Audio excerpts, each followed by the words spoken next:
Mummy का सोना आपको कभी अमीर नहीं बनाएगा। सुनने में बुरा लग रहा है, पर ये कड़वा सच है। हम इंडियंस के लिए सोना एक मेटल नहीं, एक जज्बात है। शादी हो या दिवाली, हम आंख बंद करके सोना लेते हैं क्योंकि हमें लगता है ये हमारी इन्वेस्टमेंट है।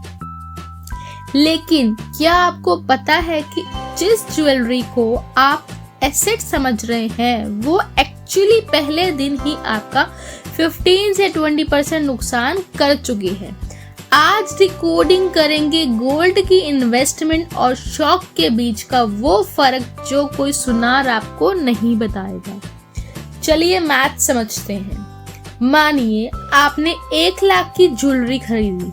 पहले दिन ही आपने दिए 15% मेकिंग चार्जेस और 3% जीएसटी। मतलब आपकी 1 लाख की इन्वेस्टमेंट की रियल वैल्यू अब 82,000 रह गई। जब आप इसे इमरजेंसी में बेचने जाओगे तो सुनार 2 से 3% मेल्टिंग लॉस और काट लेगा।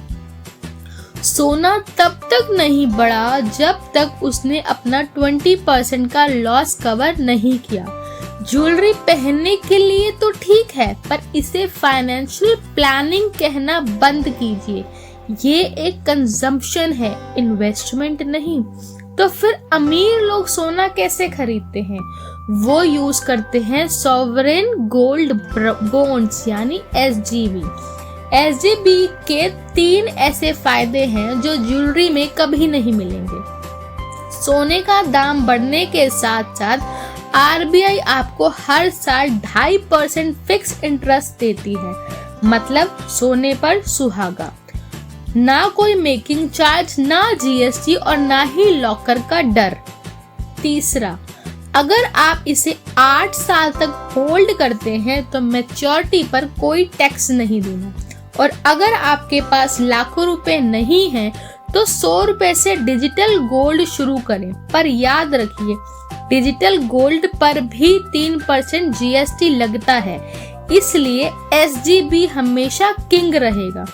तो रूल सिंपल है, अगर शादी में पहनना है तो ज्वेलरी लीजिए, लेकिन अगर वेल्थ बनानी है तो एसजीबी चुनिए। इन्वेस्टमेंट दिमाग से होती है, सिर्फ जज्बात से नहीं। क्या आपने कभी डिजिटल गोल्ड या एसजीबी ट्राई किया है, या आप अभी भी फिजिकल गोल्ड ही प्रेफर करते हैं? कमेंट्स में बताइए, देखते हैं कितने लोग स्मार्ट इन्वेस्टर हैं।